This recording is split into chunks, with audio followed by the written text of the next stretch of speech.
hablar sobre este tema de la inclusión de personas con trastorno de espectro autista al mundo laboral. Agradecemos pues esta tarde la doctora Diana Patricia se enlace con nosotros. Ella es académica de la Facultad de Medicina de la UNAM. Hacemos este enlace con mucho gusto, doctora, para hablar un poco más de este tema tan importante y hoy precisamente que es el Día Mundial para hacer conciencia también respecto a esto.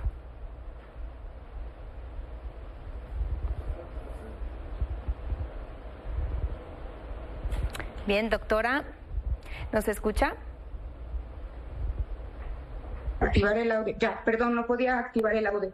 ¿Qué tal? Pues muchas gracias por la invitación y sí, justo un tema súper importante y pues que hoy en día hablamos de un espectro, ¿no? Que es algo bien importante porque a veces este término genera un poco de duda.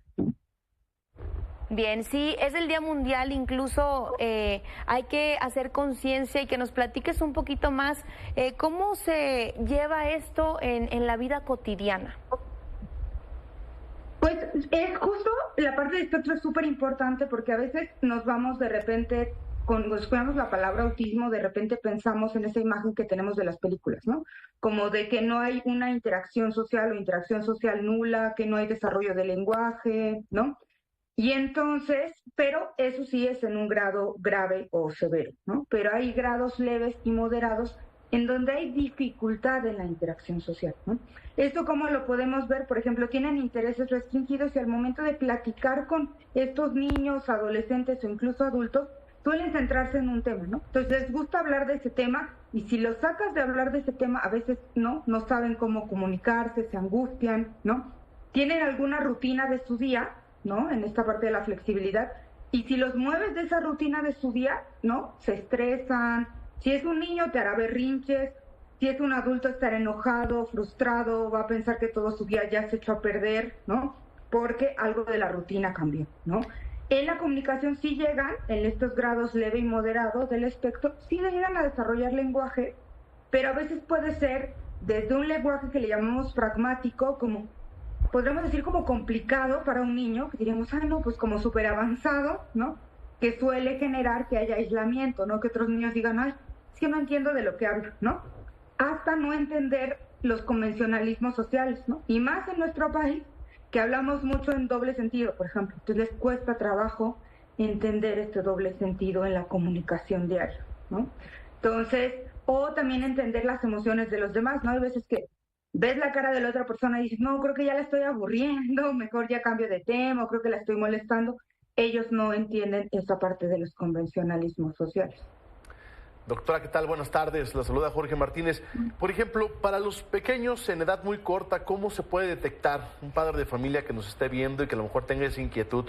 ¿Cómo lo puede empezar a detectar para una pronta atención?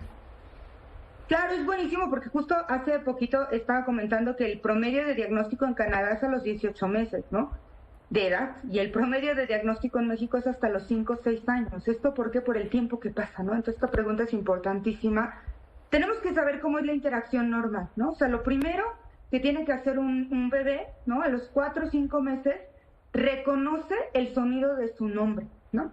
Entonces, no, tal vez no lo asocia a que le están diciendo Pedrito, Juanito o Laura, pero voltea, o sea, reconoce ese sonido y voltea la cabeza. O, por ejemplo, si ya después es algo que se llama atención conjunta, ¿no? Si la mamá dice, mira, ¿no? Y entonces el niño voltea, ¿no? A ver el juguetito, señala el juguetito, o a veces, si esto ya más adelante, señalar es como a los 7, 8 meses, pero antes, como a los 6 meses, voltea. También es bien importante el lenguaje, porque hay ocasiones que decimos, ¿no? Antes se decía mucho esto es que es flojito para hablar. No, si para los 12 meses no habla, también es un dato de alarma. Es bien importante la parte del lenguaje, ¿no? Y mientras más temprano lo detectemos, más durante sobre todo los primeros 7, 6 años de vida, tenemos mucha ventana para estimulación, ¿no? Entonces, una es esa parte, reaccionar a su nombre, el desarrollo del lenguaje, la búsqueda de cuando hacemos estos ejercicios, ¿no? O juegos que hacen los papás de me tapo la cara y le hago bu y el niño se ríe, ¿no? Entonces, esa interacción, ahí vemos imágenes del niño pasando los juguetes, ¿no? Cuando llegas con un bebé, ¿no? de 8 o 9 meses que ya está gateando, te va y te enseña el juguete, ¿no? Y te dice, mira, ¿no? O va viendo tu reacción, ¿no? El niño va gateando y va volteando a ver, ¿no? Eso es estar consciente de su mundo, ¿no? Si vemos que es un niño que prefiere jugar solo, que no quiere que le muevas los carritos, que los acomoda en orden, y entonces tú le mueves un carrito y hace un berrinche impresionante, hay que ver, ¿no? Evaluar. Tienden a jugar no en el uso común de los juguetes. Por ejemplo, si vemos ya esto en un niñito más grande, 1 año y medio, en vez de jugar con el carrito, que lo aviento, o a las carreras de coches o demás, agarra las ruedas y nada más está haciéndole así a la rueda, ¿no? Entonces no es un uso convencional, por ejemplo, de los juguetes. Bien, doctora, y aprovechando ya que nos dice estas características de cómo podríamos identificarlo a tiempo, ¿dónde podemos pedir ayuda? Si nos están viendo y quieren acercarse, ¿qué es lo que pueden hacer?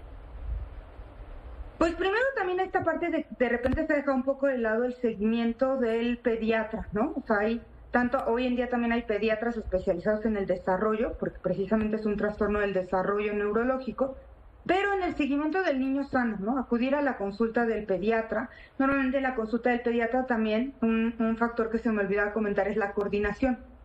También son niños que o pueden tener una muy buena coordinación o por lo general tienen torpeza motora. Entonces, en una evaluación pediátrica general, lo que hace de seguimiento del niño sano, lo que hace el pediatra es evaluar justo estas 3 áreas: el lenguaje, la interacción social y la motricidad. Y digamos que hay un grado, ¿no? Lo puede lograr desde muy temprana edad o el máximo en donde debería haberlo logrado, y desde ahí van brincando los datos de alarma. Si digamos ya el pediatra no lo detectó, pero yo lo veo y estoy consciente, por ejemplo, ya hay centros, está uno que es el CISAME, que es público, se encuentra ahí en Periférico por San Jerónimo, ¿no?